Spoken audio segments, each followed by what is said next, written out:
this trend just keeps on happening. Managers leaving San Diego despite having success. Let's talk about what's going on with Mike Shildt stepping away from the San Diego Padres. What's happening, everybody? Christian Pedersen back with another episode of Padres Digest. Thank you very much for tuning into the show that finally has something to do again. Well, like we've always had baseball to talk about, but before it was like denial baseball. It's like, oh, we're ignoring the playoffs. Let's talk about Padres. And now it's like, hey, this is juicy stuff because Mike Shildt has stepped away. He's no longer going to be the manager for the San Diego Padres. This video is going to be me just kind of largely musing and talking and meandering through the names of available people.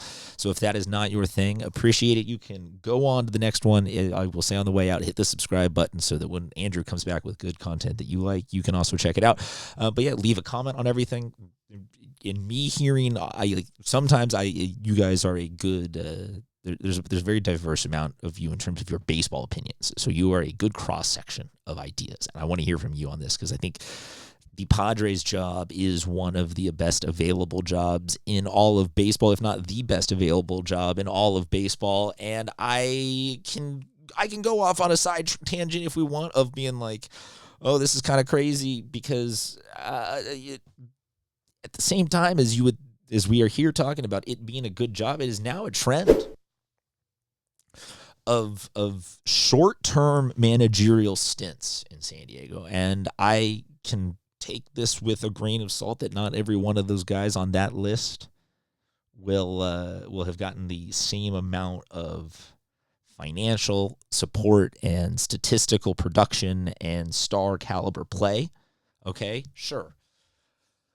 But by that same measure, you can't also say that all of these guys are doing what Mike Shildt is doing, which is maybe genuinely just stepping away when he's tired and he's burnt out and he's out of gas. And it might not be that Shildt is getting forced out or fired or under some condition. And he's a dude who's been coaching for 3.5 decades, and maybe he is just he's just not going to see this one through for 5 more years. So, okay, you have both ends of the spectrum there, but in the middle, it's also just like some of these guys have had some stints of success, and just is maybe the best option not to keep changing. And if somebody had gotten 5 years and really had some time to develop a master game plan of success in terms of how to either internally develop players or externally, know how to acquire what pieces when and keep the progress going forward until ultimately being like, hey, in year 8 or 9, we achieved success. I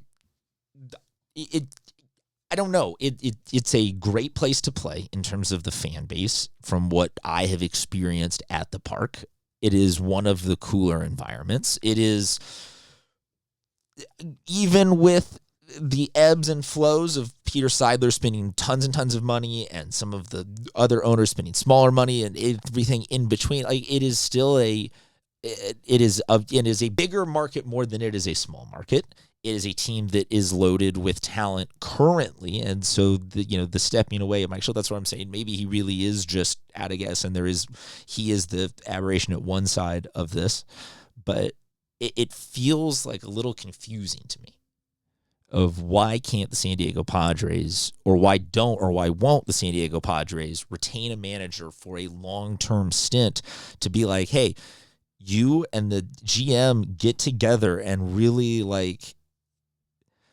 build this, we'll give you 5 years, do it, and just commit to it. Maybe the Padres really were committed, and Shildt was going to be the first one to last that. So, okay. But still, now we have to have the discussion of who's the next guy and who's going to replace him. And is that somebody who's going to get caught in this trend of you have, with what the talent you have right now, here's the window, you've got 2 years, or are they going to be able to find somebody who can be like, hey, we're going to lock you in and really do the long-term goal, the long-term thing here of building a successful baseball, sustained culture. I saw this graphic online. This does not include the Padres managerial opening It does include this. Sorry, I guess I was looking at one graphic off there. But yeah, so this one includes the Padres opening. The list of names here. I apologize, as always, to those of you watching this on the phones. If these names are ever too small, yeah, this one, it kind of felt the widest variety of names that I've seen on a list in baseball related for a while. I've been looking at too many singular position lists, like only looking at available free agent pitchers or catchers or something like that. So to see everything from like Albert Pujols, Nick Hundley, some player names that I was like, oh, okay, that's kind of crazy to be, that we're in the beginning of hearing that as a name. To looking at maybe like, is Joe Madden like run it back one more time? Like, does the crazy mad scientist, Zen master that he is, have the vibes necessary for this clubhouse?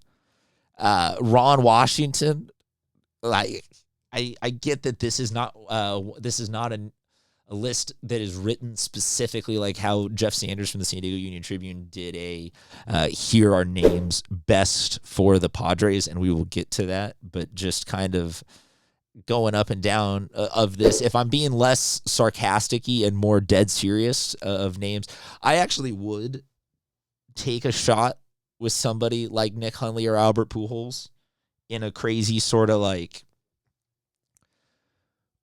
what we're doing so far hasn't worked to get us across the finish line, and hiring another guy who's a quote-unquote manager, even if it's someone on the younger side, like a Jace Tingler or something, like just a manager. Like, no, like, let's go get a player, more of a player, more of a recent player, somebody who, breaks the mold. Like, obviously it's not that crazy. Like, I'm not saying be crazy about it. We're not picking a random fan as a giveaway every night, although that would be a fun idea given the amount of talent we have. I mean, maybe we would still break 80 wins.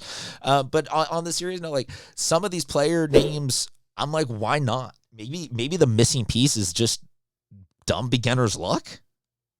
Question mark?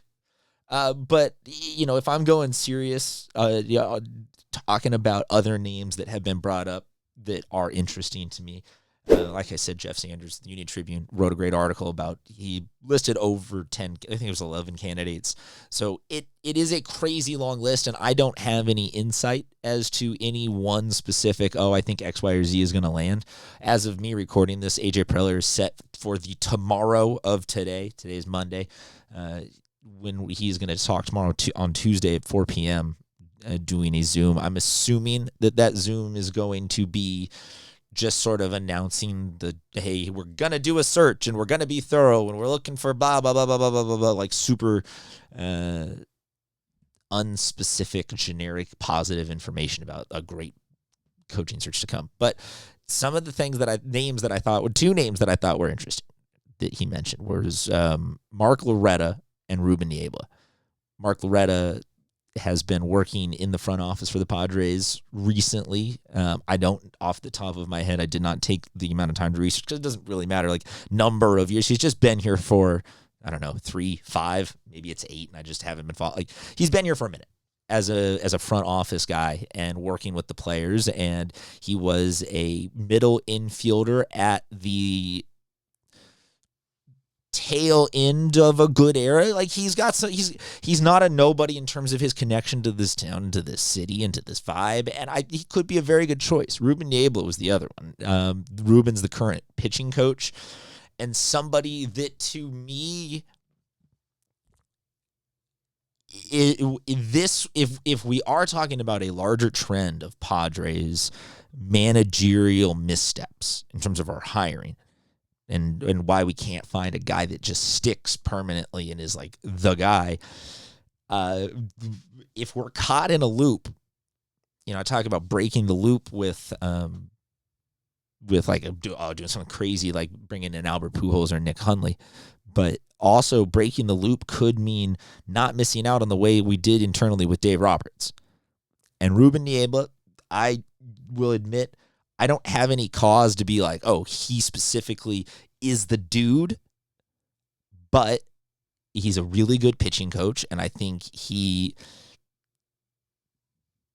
if he's capable of this, might be a blatantly ignorant. I might be showing my ignorance here, but I feel like if you're capable of doing the pitching coach thing, you probably know enough and have been around baseball enough to handle the other responsibilities of being like, oh, we'll hit that guy third. Hey, stats people, who are my best? Like I zero doubt that he can get that side of it done. So if he's already here, he's already got the, I'm going to say, the endorsement of the clubhouse, it would seem, because I haven't heard anybody out there saying, nah, this guy ain't it. So Ruben, just maybe it's just the logically blatant choice to me of just being like, let's not miss on this guy and let's not send the wrong information and wrong intent. Because like, if he's gonna what 2 more years and then he'll be good enough. Like, if we're not gonna give him the managerial shot now, he might not long term be a Padre asset. I'm just like, I don't want to miss out on him. So that's where my head's at. Let me know what you think. Drop a comment, hit the subscribe button. That would be much appreciated as well. Talk to you guys soon.